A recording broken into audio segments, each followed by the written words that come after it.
जय हिंद दोस्तों, डिफेंस गुरुजी में आपका स्वागत है। हम ACC 129 के लिए लास्ट 6 मंथ का टॉप करंट अफेयर लेके आ रहे हैं, यानी कि लास्ट 6 महीनों में 6 मंथ, यानी कि अगर बात की जाए दिसंबर 2022 से लेकर जून 2023 तक का लास्ट 6 मंथ का करंट अफेयर हम लेके आए हैं। इसके अंदर 150 प्लस MCQ होंगे, उसके साथ साथ उनकी बेसिक जानकारी भी होगी। इन करंट अफेयर को केवल करंट अफेयर ना समझे, इनको basic static plus current affair समझे, क्योंकि इन 150 क्वेश्चन में से लगभग 150 क्वेश्चन में से आप ये मान के चलिए 150 टॉपिक है, यानी कि इनसे कोई भी क्वेश्चन बनता है तो वो आपका क्रैक हो जाएगा। और ये मोस्ट इंपॉर्टेंट है, यानी कि इनसे बाहर अगर कुछ आता है तो ये समझिए या तो बिल्कुल कॉमन सेंस है या फिर 5 से 7% में जो टफ कंपटीशन में होता है, जिसकी हमें जरूरत भी नहीं होती, ये उसमें आएगा। यानी कि ये 100 प्लस क्वेश्चन, यानी कि 150 क्वेश्चन के आसपास अगर हम कर लेते हैं तो ये मान के चलिए 80% हमारा करंट अफेयर कवर हो गया है। उसके बाद फिर भी कुछ इंपॉर्टेंट टॉपिक रहता है तो हम वो बिल्कुल करेंगे, लेकिन इसमें हम स्पीड में काम करने वाले हैं। हमारा मेन टारगेट है आपका रिवीजन, करंट अफेयर से रिलेटेड क्वेश्चन, आपको मेन पॉइंट बेसिक कॉन्सेप्ट के बारे में बताना कि ये क्वेश्चन आपको तैयार कर लेने चाहिए। हम तो करवाए रहे हैं, लेकिन फिर भी अगर आप अपनी सेल्फ स्टडी करना चाहते हो तो इन टॉपिक पर ज्यादा फोकस रखें।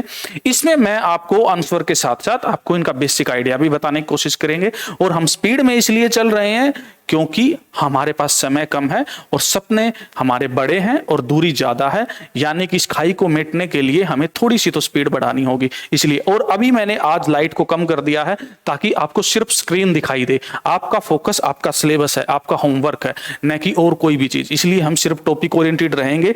हम बिल्कुल स्पीड में क्वेश्चन करने वाले हैं। हम 100 प्लस क्वेश्चन हम बहुत जल्द आपको ये दे देंगे, इनको आप देखिए साथ के साथ। तो टॉप 100 क्वेश्चन है दिसंबर 2022 से लेकर 2023 तक की अगर हम बात करें तो सबसे पहला क्वेश्चन आपके सामने है, देखिए, who has become the new director general of border security force. अब हमारे पास क्वेश्चन बनता है कि BSF क्या है, यानी कि बॉर्डर सिक्योरिटी फोर्स है, इसके नए डायरेक्टर जनरल कौन है, यानी कि जिसकी हाईएस्ट पोस्ट है वो डायरेक्टर जनरल है। और इसमें बताइए कौन है। इसमें आपको आंसर पता चल गया होगा, नितिन अग्रवाल साहब, हमें साइड में लगाया भी गया है। इसमें आपको सिर्फ एक रिव्यू करवाना है। इसके अलावा अगर हम BSF की बात करें, BSF के बारे में अगर हम बेसिक बात करें, अगर हम BSF की बात करें तो BSF का फुल फॉर्म है बॉर्डर सुरक्षित सिक्योरिटी फोर्स। इसकी इस्टेब्लिशमेंट 1965 में हुई थी। 1965 में क्यों हुई थी? क्योंकि 1965 में इंडो पाक वार हुआ था। इंडो पाक, हिंदुस्तान और पाकिस्तान के बीच में युद्ध हुआ था। कैसे हुआ था? जब 1962 में चाइना से इंडिया थोड़ा सा डिफिंग पोजीशन में था, तो उसके बाद 1964 में हमारे यहां पे ड्रोट आया था, अकाल आया था। तो उसके बाद चाइना को लगा, और हमारे उस टाइम देश के प्रधानमंत्री थे श्री लाल बहादुर शास्त्री जी थी। उनको लगा एक कमजोर प्रधानमंत्री है, अभी हिंदुस्तान एक युद्ध में थोड़ा वीक पोजीशन में था, उसके बाद हम इनको ऊपर युद्ध अगर थोप देते हैं 1965 में तो आसानी से हम जीत जाएंगे। लेकिन उनकी मंशा पूरी नहीं हुई, और इसी युद्ध में हमारे लाल बहादुर शास्त्री ने जय जवान जय किसान का नारा दिया था, क्योंकि पाकिस्तान का सपोर्ट कर रहा था अमेरिका ने गेहूं देने से मना कर दिया था, अपने जहाज वापस बुला लिए थे इसके बेस पे। लेकिन हम इतना डिस्क्रिप्शन आपको नहीं दे सकते, सॉरी, क्योंकि हमारे पास समय की सीमा है। चलिएगा, और हमारा इसका हेडक्वार्टर है न्यू दिल्ली में BSF का। और इसका मोटो बहुत इंपॉर्टेंट होता है, क्योंकि ACC एक डिफेंस एग्जाम है, ऑफिसर है, ड्यूटी टिल लाइफ, जब तक जीवन है तब तक हम अपनी ड्यूटी देंगे। और सीधी सी बात है, BSF अगर बॉर्डर सिक्योरिटी फोर्स, अगर बॉर्डर की सिक्योरिटी नहीं रहेगी तो फिर हमारा मतलब बॉर्डर हमारा सुरक्षा तब तक रहना चाहिए जब तक हमारी जिंदगी है। हम जिंदा हैं तो बॉर्डर जिंदा है, और अगर हम मर गए तो दुश्मन हमारे देश के अंदर आ सकता है। चलिए नेक्स्ट क्वेश्चन पर फोकस करिए। In which city has the world's first real time gold ATM, यानी कि दुनिया का first real time gold ATM की बात कर रहे हैं हम, गोल्ड ATM की बात कर रहे हैं। और कौन से शहर में लगाया गया है? देखिए, दुनिया का बोल रहा है, ये भारत का नहीं बोल रहा है, दुनिया का बोल रहा है, तो आपको दिख गया होगा कहां का है ये ATM। ठीक है, हमारे हैदराबाद में। इससे रिलेटेड थोड़ा सा और फैक्ट ले लेते हैं। रियल टाइम गोल्ड अगर ATM की बात करें तो ये डेवलप किसने किया है, ये किसने बनाया है?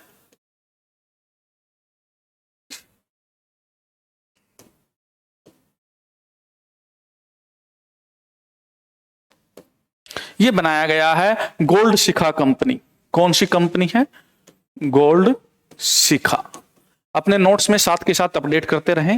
गोल्ड शिखा कंपनी है जो किसके साथ है, ओपन क्यूब टेक्नोलॉजी के लिए बहुत फेमस है। ओपन क्यूब टेक्नोलॉजी तो मैं दोबारा क्यों लिख रहा हूं, क्योंकि दोबारा लिखने से आपको रिवाइज हो जाएगा। Open cube technology private limited से है। इसके बाद नेक्स्ट क्वेश्चन देखिए, who has become the new chairman of national bank और एग्रीकल्चर एंड रूरल डेवलपमेंट। अब नाबार्ड के बारे में जान लीजिए। नाबार्ड हमारे देश में, देखिए हमारे प्रदेश में जो बैंक होते हैं वो फाइनली किसके लिए होते हैं, पब्लिक के लिए होते हैं, पब्लिक डिपॉजिट्स के लिए। और किस लिए होते हैं, लोन देने के लिए होते हैं, आपको पता होगा, ठीक है। इसलिए इनके ऊपर कौन होता है, इनके ऊपर होता है आरबीआई, या इनमें बैंक। अब नाबार्ड है, नाबार्ड से रिलेटेड क्या है, ये एग्रीकल्चर के लिए है। आपको पता है, इसका नाम जैसे आपको पता होना चाहिए, इसकी फुल फॉर्म क्या है, एन फॉर नेशनल, ठीक है, एग्रीकल्चर बैंक और रूरल डेवलपमेंट। तो न इसकी आपको फुल फॉर्म पता होना चाहिए नाबार्ड की। अब इसमें क्वेश्चन बन जाता है, क्या इसके अंदर कॉमन पीपल खाता खोल सकता है, कॉमन पीपल क्या इसके अंदर अकाउंट खोल सकता है, ठीक है, अकाउंट खोल सकता है। तो उसका आंसर है नो, क्योंकि ये प्रायोरिटी सेक्टर का बैंक है। प्रायोरिटी सेक्टर यानी कि ये खेती से रिलेटेड लोन को ज्यादा अपने पास बाकी बैंकों को लोन देगा कि भाई आप एग्रीकल्चर पे ही फोकस करें, ठीक है। यानी कि देश का जितना भी पैसा एग्रीकल्चर में जाएगा वो नाबार्ड के थ्रू जाएगा। तो इसके बारे में न्यू चेयरमैन की अगर हम बात करें तो केवी साजी हैं, केवी साजी। इससे रिलेटेड थोड़े से और फैक्ट देख लेते हैं। NABARD national bank for agriculture and rural development, इसकी स्थापना की 1982 में, 1982 में, यानी कि 1982 में देश में कौन थी, 1982 में थी इंदिरा गांधी, इंदिरा गांधी। कैसे याद रहेगा, 1984 में उनका डेथ हुआ था, आपको पता है। और इसके हेडक्वार्टर की बात करें मुंबई। अब मुंबई से रिलेटेड एक खास बात क्या है, मोस्टली बैंक का हेडक्वार्टर, मोस्टली बैंक्स का हेडक्वार्टर मुंबई में ही मिलेगा आपको, इसलिए अब तुक्का भी लगा सकते हैं। चलिए next, which will become India's first solar city, देश का पहला सोलर शहर, फर्स्ट सोलर सिटी। और सोलर सिटी का आपको पता है इंटरनेशनल सोलर अलायंस है, और इसका हेडक्वार्टर बनेगा हमारा गुरुग्राम। आपको पता है, धन्यवाद, मुबारक आपको इंडिया में। अब देश में, पूरी दुनिया में इतनी ज्यादा इंटरनेशनल ऑर्गेनाइजेशन है, आईएमएफ है, वर्ल्ड बैंक है, डब्ल्यूटीओ है, यूएनओ है, ऐसे है वैसे बहुत सारी है। एक का भी, इंडिया हर चीज में टॉप 5 में आता है, लेकिन एक भी इंटरनेशनल ऑर्गेनाइजेशन का हेडक्वार्टर इंडिया में नहीं है। लेकिन पहली एक ऐसी है जो, धन्यवाद न्यू गवर्नमेंट को, जिन्होंने इंटरनेशनल सोलर अलायंस का आपको हेडक्वार्टर दे दिया। अब इंटरनेशनल सोलर अलायंस से रिलेटेड एक फैक्ट और मैं आपको दे देता हूं छोटा सा, उसके बाद हम पॉइंट कर लेंगे। जैसे मान लो ये हमारी अर्थ है, और इस अर्थ में ये इक्वेटर है, आपको पता है, और ये हमारे tropic of cancer and capricorn ये है। और इस एरिया में सनलाइट सबसे ज्यादा पड़ेगी, आपको पता है, इस एरिया में सनलाइट सबसे ज्यादा होगी। और सनलाइट सबसे ज्यादा होगी, इसका मतलब यहां पर सोलर एनर्जी के ज्यादा चांसेस हैं। यानी कि इस बेल्ट में जितने भी नेशन है ये सोलर अलायंस के पार्ट बनेंगे। चलिए आगे देखते हैं। हाँ, कौन सा शहर बन गया है इसके अंदर, धन्यवाद। देखिए सांची, सांची का स्तूप आपने सुना है, सांची, ठीक है। सोलर अलायंस से रिलेटेड एक दो पॉइंट और देख लेते हैं, मेन पॉइंट देख लेते हैं। Sanchi is known for being world heritage moment, world heritage monument के लिए जाना जाता है, यानी कि विश्व की धरोहर, हमारी विश्व धरोहर, धरोहर, विश्व धरोहर के लिए सांची माना जाता है, ठीक है। और यहां पर कितना सोलर एनर्जी बनती है, 8 मेगावाट, 8 मेगावाट। इसके बाद चलिए, which village will be developed as India's first carbon neutral village, carbon neutral village. Carbon neutral का क्या है, आपको पता है, पोल्यूशन सबसे ज्यादा हो रहा है आज के टाइम में, 21st सेंचुरी में पोल्यूशन में सबसे ज्यादा रोल करता है कार्बन। और अगर कार्बन फ्री कर दें हम, यानी कि कार्बन को अब हम और प्रोड्यूस नहीं करेंगे, नो प्रोड्यूस, या इसका कार्बन न्यूट्रल होने का मतलब एक और भी है, कार्बन न्यूट्रल होने का एक मतलब और भी है, जितना हम प्रोड्यूस करते हैं उसके इक्वल अगर हम कंपोज करें, उसके इक्वल अगर हम खत्म भी कर दें तो न्यूट्रल हो जाएगा वो कार्बन न्यूट्रल। अरे कौन सा है, ठीक है, भिवांडी तालुका, महाराष्ट्र, भिवांदी तालुका महाराष्ट्र। चलो इससे रिलेटेड एक दो पॉइंट और देख लेते हैं। इसका एम है reduce carbon emission. Carbon emission को हमें कम करना है और सस्टेनेबल प्रैक्टिसेस को बढ़ाना है। सस्टेनेबल प्रैक्टिस कौन सी होती है? समपोषणीय।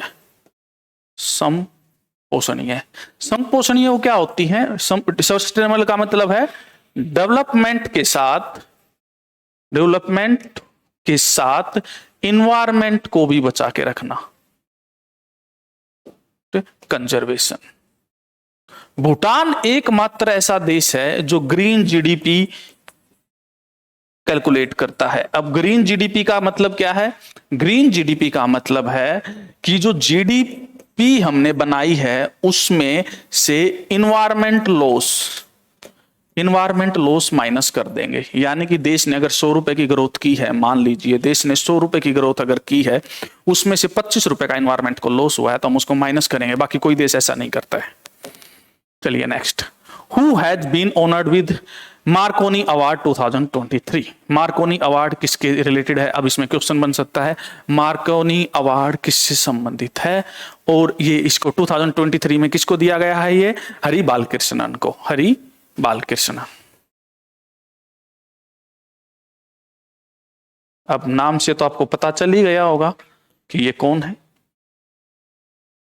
देखिए ये दिया जाता है broad impact on the fundamental discovery in wired and wireless networking. Wireless networking में, ठीक है, और सेंसिंग में, ठीक है, सोसाइटी के ऊपर वायरलेस टेक्नोलॉजी से रिलेटेड, यानी कि वायरलेस टेक्नोलॉजी, ठीक है। वायरलेस टेक्नोलॉजी में क्या आता है भाई? ब्लूटूथ आता है, आपको पता है। इसके अलावा वाइड एरिया नेटवर्क आता है, लॉन्ग एरिया नेटवर्क आता है, ठीक है, लोकल एरिया नेटवर्क भी आता है, इस तरह से, ठीक है। चलिए, who has won the title of football tournament Santosh trophy? Bharat की है, आपको पता है संतोष ट्रॉफी का।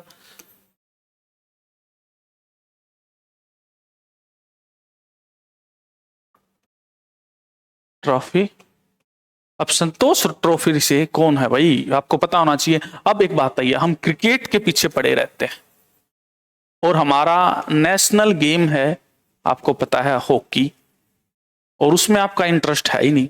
और फुटबॉल सबसे बेस्ट गेम है क्योंकि ये फिजिकल एक्टिविटी के लिए जबरदस्त है। फुटबॉल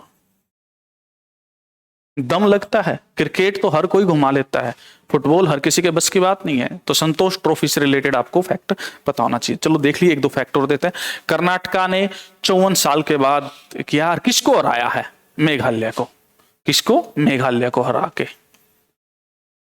और इसके अलावा ये 76th एडिशन था और कहां हुआ? सऊदी अरबिया में। चलिए next question. Who has won the Pulitzer architecture prize? ठीक है, इसको प्रिट्जर भी बोलते हैं और आर्किटेक्चर में रिलेटेड है ये। और किसने जीता है? ये सीधी दे रहा है, डेविड एलन चिफरफेल्ड ने। इससे रिलेटेड कुछ फैक्ट नहीं है, सिर्फ आपको ध्यान रखना है, ठीक है। ये कहां से है? यूके से इसके नाम से आपको दे रहा है। और ये किसका है? इंटरनेशनल अवार्ड है। किस लिए है भाई? आर्किटेक्ट के लिए, आर्किटेक्चर के लिए है, ठीक है, वास्तुकला के लिए या निर्माण के लिए। और आपको पता, अगर इसकी बात की जाए तो साउथ इंडिया के जो टेम्पल हैं, साउथ इंडिया के जो टेम्पल्स हैं, उन टेम्पल का वास्तुकला देखिए, आर्किटेक्चर देखिए। आज की टेक्नोलॉजी भी नहीं बना सकती ऐसे। आपको अनकंफर्टेबल तो नहीं हो रहा है कि मैं अपना क्लीन नहीं आ रहा हूं, बिल्कुल फोकस नहीं आया? क्योंकि मेरी प्रायोरिटी है ही नहीं अपने आप के ऊपर फोकस करना, मेरी प्रायोरिटी आपको कंटेंट मिलता रहे। चलिए नेक्स्ट क्वेश्चन देखते हैं। विच 5 ईयर प्लान? हाँ जी, 5 ईयर प्लान आपके खत्म हो चुके हैं, आपको पता है, लेकिन फिर भी हम 5 ईयर प्लान घूम घूम के आते रहते हैं। Has been launched by the central government to make people above the age of 15 literate. किस 5 ईयर प्लान में 15 साल से ऊपर के लोगों के ऊपर ध्यान दिया जाएगा? लेकिन बात आती है कि भाई 6 से 14 ईयर के लिए था भाई, ठीक है, एजुकेशन, फंडामेंटल एजुकेशन, ठीक है। तो एजुकेशन ये है फंडामेंटल एजुकेशन, एलिमेंट्री एजुकेशन भी बोलते हैं। और जो फंडामेंटल राइट में भी थी, आर्टिकल 21 में, 21A में फंडामेंटल एजुकेशन, लेकिन इसका नाम है अडल्ट एजुकेशन। अडल्ट एजुकेशन, जो 15 साल से है उसको बोलेंगे अडल्ट एजुकेशन या एजुकेशन फॉर ऑल। तो कौन सी स्कीम चलाई गई है, देख लीजिए इसके अंदर, इसके new India literacy program, new India literacy program. चलिए भाई आगे इसमें देखते हैं, स्कीम का एम क्या है, 5 करोड़ पर्सन को, 5 करोड़ पर्सन का टारगेट है जो करंटली अनेबल टू रीड और राइट है, यानी कि बचपन में पढ़े नहीं, अब पढ़ाएंगे उनको। चलिए इसके बाद देखते हैं, who has won the title of formula 1 race Australian grand. ये जो फॉर्मूला 1 रेस है सारे इंपॉर्टेंट है भाई, फॉर्मूला 1 रेस सारी इंपॉर्टेंट, वेरी इंपॉर्टेंट। अपडेट करें, एक पे हम बात कर रहे हैं, कौन सी पे बात कर रहे हैं, ऑस्ट्रेल ग्रैंड फिक्स पे बात कर रहे हैं। तो किसने जीती है, नीदरलैंड ने जीती है, रेड बुल ने, ठीक है, मैक्स वर्स्टेपन ने।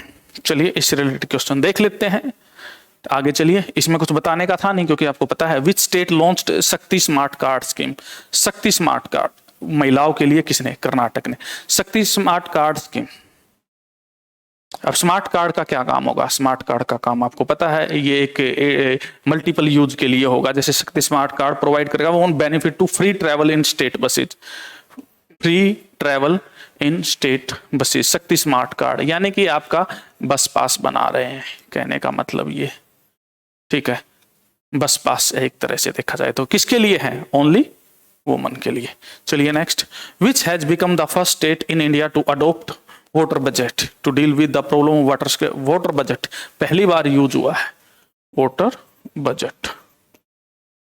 आगे आगे सब करना पड़ेगा भाई, क्योंकि जिस हिसाब से हम धरा को नुकसान पहुंचा रहे हैं सब करना पड़ेगा। तो कौन सा स्टेट है, केरला। कैसे, अब इसके नाम से देख के लगा वाटर बजट तो राजस्थान को करना चाहिए या महाराष्ट्र करना चाहिए, लेकिन ये तो केरला आ गया। हाँ जी, यही तो करंट अफेयर है। इसके आगे देखिए, who has become the first woman president of table tennis federation of India, यानी कि टेबल टेनिस फेडरेशन की अगर प्रेसिडेंट की महिला की बात की जाए तो कौन बनी है सबसे पहले, तो ये है, ठीक है, मेघना अहलावत जी। चलिए इसका फाउंडेशन 1926 में हुआ था, हेडक्वार्टर न्यू दिल्ली में, याद रखना हेडक्वार्टर 1926 में। इस टाइम कोई मेन इंसिडेंट है, बिल्कुल है, गदर पार्टी, गदर पार्टी इसी टाइम में लगभग बनी है, ठीक है। ये गदर पार्टी किसने बनाई थी भाई, मोतीलाल नेहरू, जवाहरलाल नेहरू नहीं, मोतीलाल नेहरू। चलिए आगे, which organisation has signed the world first carbon border tariff, यानी कि कार्बन से रिलेटेड आपको पे करना होगा, यूरोपियन यूनियन यही कर सकते हैं ये काम, और किसी के बस की बात नहीं है। यूरोपियन यूनियन क्या है, यूरोप के नेशंस का ऑर्गेनाइजेशन। ये पहले 28 थे जब इसमें ब्रिटेन था, ठीक है, अब ब्रिटेन है नहीं है वो देखते हैं, ठीक है। The carbon border tariff mechanism levy tariff करेगा import of pollution goods such as iron, steel, cement, fertiliser, यानी कि पोल्यूशन के ऊपर नहीं, ये पोल्यूशन गुड्स के ऊपर, पोल्यूशन का वो सामान जिसकी वजह से आपका पोल्यूशन हो सकता है वो सामान, उसके ऊपर अलग से टैक्स लगेगा, अलग से टैरिफ लगेगा भाई। ये सही इनिशिएट है अपने देश को बचाने के लिए, हमें भी लगाना चाहिए। Which person of Indian origin has been elected as a new prime minister of Ireland. Wow, कितनी अच्छी बात है। आपको पता है ब्रिटेन में तो इंडियन ओरिजिन है, इंडियन ओरिजिन सिटीजन है ना, सिटीजन तो नहीं है, इंडियन ओरिजिन है भाई, ठीक है। अब किस देश में है भाई, आयरलैंड में। आपसे पूछा जा सकता है किसका प्रेसिडेंट या प्राइम मिनिस्टर इंडियन ओरिजिन नहीं है, तो आयरलैंड दे देंगे, ब्रिटेन दे देंगे, और भी दे देंगे। तो कौन है, लियो वार्डकर। चलिए अब कौन सा कंट्री है आयरलैंड, यूरोप का कंट्री है, कैपिटल है डबलिन और करेंसी है इसकी यूरो। तो डबलिन, अब बात आती है कैपिटल पूछेंगे इतने बड़े देशों की, भाई बर्निंग न्यूज है, पूछेंगे डबलिन, आयरलैंड की डबलिन, ठीक है। आगे चलिए, who has become the new CEO food safety and standard authority of India. चलिए FSSAI, आपको पता ही होगा, बहुत इंपॉर्टेंट ऑर्गेनाइजेशन है, मिलावट के खिलाफ में यही काम करती है। तो आपका सबसे पहला क्वेश्चन तो बन जाता है FSSAI का फुल फॉर्म क्या है। तो देखिए FSSAI food safety and standard authority of India. अब इसको घुमा भी देंगे, फूड स्टैंडर्ड एंड सेफ्टी, तो याद रखना इस चीज को उल्टा भी कर सकते हैं। अब कौन बने हैं इसके, देखिए जी कमला वर्धन राव, जी कमला वर्धन राव, ठीक है। अभी सिर्फ FSSAI की बात करें तो 2008 में बनी है, हेडक्वार्टर न्यू दिल्ली में बना है। हेडक्वार्टर 2008 की अगर कोई आप खास बात करेंगे तो क्या करेंगे, 2008 में क्या हुआ था? 2008 में तो नहीं यार, 2009 में मनरेगा, और ये 2009 में नाम हुआ था और पहले इसका नाम था नरेगा, ये 2005 में। और ये क्या है, national rural employment guarantee act, यानी कि right to work, right to work आपको दिया गया है। कितने दिन का? 100 डेज का, गांव में आपको काम करने के लिए। नाम तो सुना ही होगा आपने। चलिए आगे देखिए, who has become the first woman pilot? कौन फर्स्ट वुमन पायलट भाई? चलिए, of India to fly the Sukhoi fighter aircraft 30 MKI। Sukhoi fighter jet को फर्स्ट वुमन किसी और फाइटर जेट के भी हो सकती है, तो कौन बनी आपकी? काफी है, अवनी चतुर्वेदी, काफी फेमस है ये अवनी चतुर्वेदी। नेक्स्ट है, who has become the new chief economist of organisation of economic cooperation और डेवलपमेंट, OECD। इंपोर्टेंट ऑर्गेनाइजेशन है OECD, फुल फॉर्म आपको पता होनी चाहिए। ऑर्गेनाइजेशन किस चीज की है? Economic, E for economic, C for cooperation and development के कौन बने हैं भाई? Clare Lombardelli. ठीक है, कैसे याद रखेंगे? क्लेयर कैसे याद रखें? क्लेवर नहीं होते, क्लेवर चालाक, तो वही तो डेवलपमेंट कर सकते हैं, ऐसे थोड़ा ट्रिक बना सकते हैं। ऑर्गेनाइजेशन से रिलेटेड बात करेंगे तो 1961 में इसका हेडक्वार्टर पेरिस में है। तो सबसे ज्यादा डेवलपमेंट किसकी है? पेरिस की है, फ्रांस की, वही पेरिस जाना है। ये 1961 की बात है, और 1961 की डेट से आपको याद आएगा 1961 में क्या हुआ था। 1962 में आपके देश में चाइना इंडो चाइना वॉर हुआ था, उससे पहले हो चुकी थी ये। चलिए, विच has become the first constitution literate district of India? हाँ भाई, संवैधानिक साक्षर। इसका क्या मतलब है? इसका मतलब यह है कि इंडिया में लोग एजुकेटेड तो हैं, बट उनको कॉन्स्टिट्यूशन की नॉलेज नहीं है, अपने संविधान की नॉलेज नहीं है। नो कॉन्स्टिट्यूशन जीके उनको नहीं पता है, उनको अपने लीगल राइट नहीं पता है। अब ऐसे देश के लिए कौन सा है भाई? कोलम केरला। और आपको पता ही है केरला सबसे ज्यादा एजुकेटेड है। तो constitution literate, making people literate about the Constitution of India. चलिए भाई आगे चलते हैं। In which year, in the year 2023 how many people have been honoured Padma award? अब पद्म अवार्ड कितने लोगों को मिलता है? पद्म अवार्ड कितने लोगों? अब सबके नाम तो याद नहीं रख सकते, लेकिन मेन के याद रखने पड़ेंगे। 106 पद्म। ठीक है, 106। ये कैसे आंकड़ा याद रहेगा? आपको पता है ना, इंडियन हिंदुइज्म में 108 एक होली मार्क्स है। अगर इसमें 2 और मिला देते तो 108 हो जाता है, ऐसे ट्रिक हो जाएगा। कुछ महान हस्तियों को मिला है। ठीक है जी, चलिए इसके बाद उस्ताद जाकिर हुसैन, S कृष्णा, श्रीनिवासन वर्धन, बालकृष्ण, इनके नाम इतने, बस ये मेन 4-5 के नाम याद हैं, ये अपने नाम देख लो, बस ये 4-5 के, सबके इंपॉर्टेंट नहीं है। चलिए पद्मश्री अवार्ड्स की बात करें जाए तो हमारे प्रेसिडेंट द्रौपदी मुर्मू साहब ने दिया है 106 को। इसके अलावा अगर इंक्लूड किया जाए तो कितनों को पद्म विभूषण मिला है? 6 को पद्म विभूषण। ये इंपॉर्टेंट हो जाता है, 6 बंदों को विभूषण, पद्म विभूषण 6। इनके नाम इंपॉर्टेंट हो जाते हैं क्योंकि ये कम है। अपना ये होमवर्क कर लेना, होमवर्क है आपका पद्म विभूषण, लिस्ट तैयार करें। ठीक है, इसके अलावा 9 को पद्म भूषण, 91 को पद्मश्री, यानी कि पद्म भूषण कितनों को? 9 को मिला है। ठीक है, और इसमें से महिलाएं कितनी है? 19 वुमन है भाई। ठीक है ना। चलिए, और कितने लोगों को मरने के बाद मिला है? पोस्ट थॉर्मसली, कितने को? 7। ठीक है, मरणोपरांत।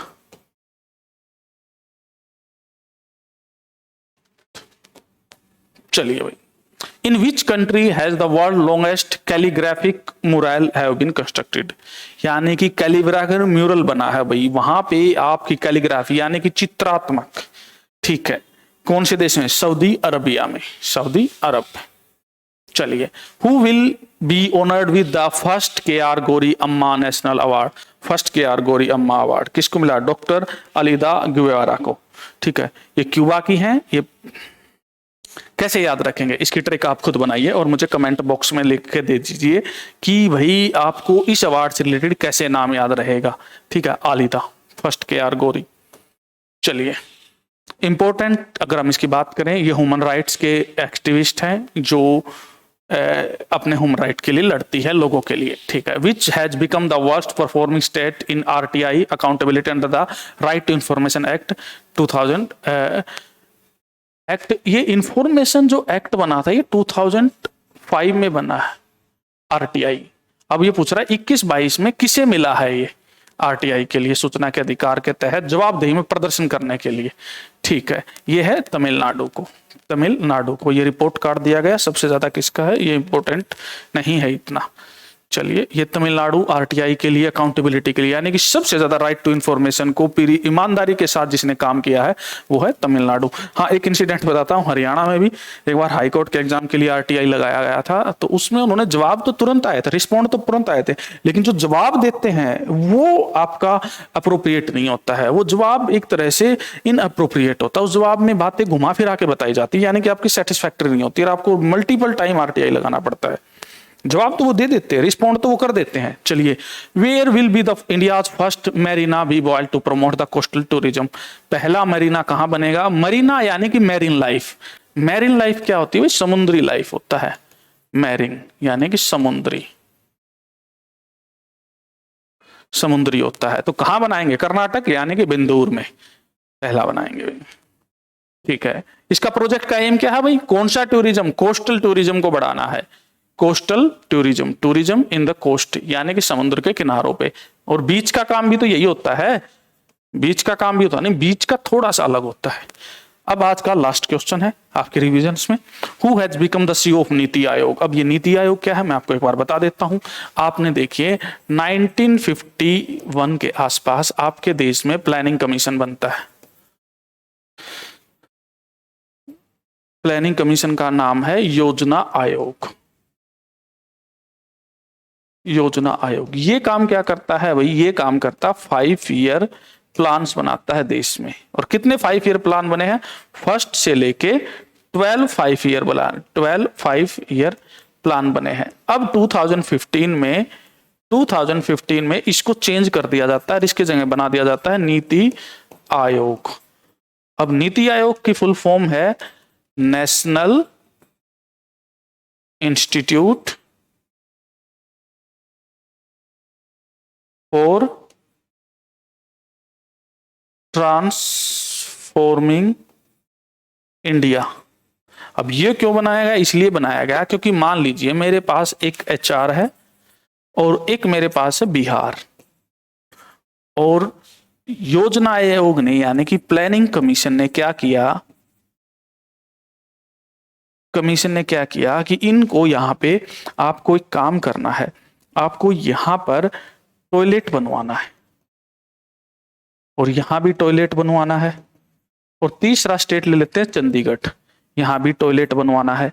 ऊपर से ऑर्डर आ गया। तो एक बात है, ये हरियाणा में टॉयलेट तो कुछ भागों में बनाना होगा, यहाँ तो पूरे में बनाना होगा, यहाँ तो जरूरत ही नहीं है चंडीगढ़ में। तो इसलिए नीति आयोग में चेंज क्या किया गया? नीति आयोग में चेंज किया गया कि अब जो उसकी मीटिंग होगी उसमें स्टेट के CM भी पार्टिसिपेट करेंगे और हर अपने स्टेट के हिसाब से प्लान तैयार करवाएंगे। भैया आपको किस चीज की जरूरत है, जो कि योजना आयोग में नहीं था। इस क्वेश्चन का आंसर, ठीक है, इससे रिलेटेड आपका नीति आयोग से रिलेटेड आपका हो गया है। तो नीति आयोग 2015 में हेडक्वार्टर नरेंद्र मोदी और वाइस प्रेसिडेंट हो गए हैं सुमन के बेरी। इतने क्वेश्चन हम हो गए हैं। नेक्स्ट टेस्ट सीरीज में जो नेक्स्ट होगी उसके अंदर 26 to 50 लेके आएंगे। उम्मीद करता हूं कि आपका बहुत अच्छा रिवीजन हो गया होगा। इससे रिलेटेड कुछ फैक्ट और इंपॉर्टेंट चीजें आपकी रह गई, उनको रिवाइज कर लीजिए, अपने सिलेबस को रिवाइज करिए। यही सही टाइम है अपने सपनों को उड़ान देने के लिए। जय हिंद, जय भारत।